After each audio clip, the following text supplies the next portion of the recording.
Hello everyone. So in this tutorial, we're going to talk about functions. So what functions are, it's a block of code that we can call upon to do stuff. So if we need to do something and we're going to be calling something and we're going to be doing a lot of repetition in our program, it helps simplify our code a lot. So let's write a function that will calculate the power of a number. So in C, we actually have to declare our functions before we use them. Well, at least in old style C. In C89 and upwards, you don't have to declare functions anymore. But let's try it in classic C for now. So we're going to type int power. And then our parameters are going to be two integers called m and n. And then semicolon.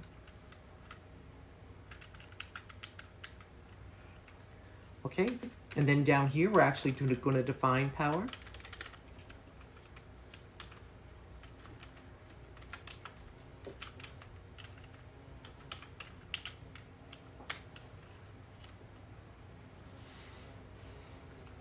So let's see. So we're going to declare two variables, int I and int p. So we're going to set p equal to 1. Oh, I'm sorry. I meant to say int base and then the number. So we're going to create a for loop for I equal to 1. As long as I is less than or equal to n plus I.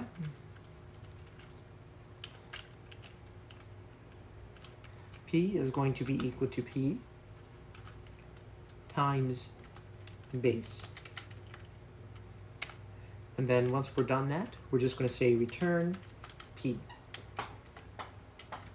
Okay?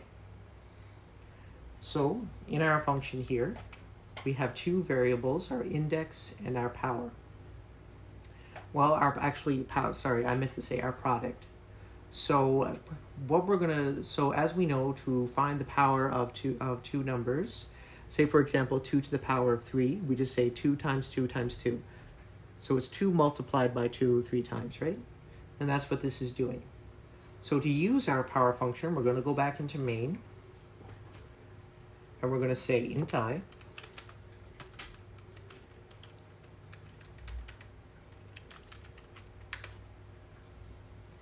And then we're going to say for I equal to 0, then I less than 10. We're going to say plus I. We are going to print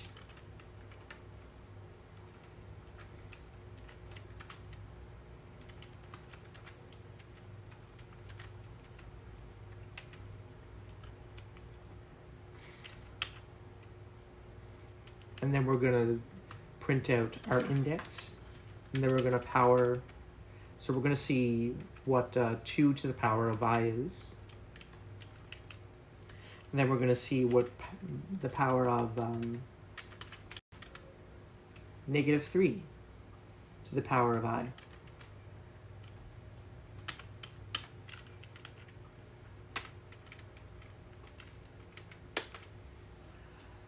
Okay, so let's just review. So if we've declared our function power up here, so in our power function we have the parameters base and I. So I is equal to 0, p, and we set our index equal to 0 and p equal to 1. So and then we create our for loop, and then so we set I equal to initially to 1 and I less than n and plus I. P, our product is going to be equal to the product times the base to get the power. And then we're going to print out the results of incrementing from 0 to 10. We're going to calculate two powers. First is 2 to the power of I, negative 3 to the power of I. So if we compile that,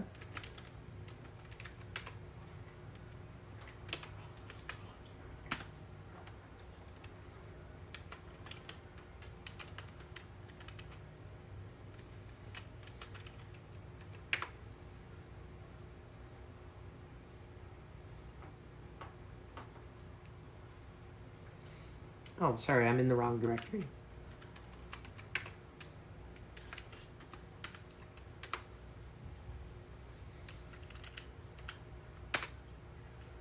Okay, and if we run that program, we should get this. So as you can see, we're going from 0 to 9. So as you can see, 2 to the power of 0 is 1, and 2 to the power of 2 to the power of 1 is 2, and so on. And then over here, we have 2 to the power, negative 3 to the power of 1 is negative 3, and so on. So that concludes this tutorial on the use of functions.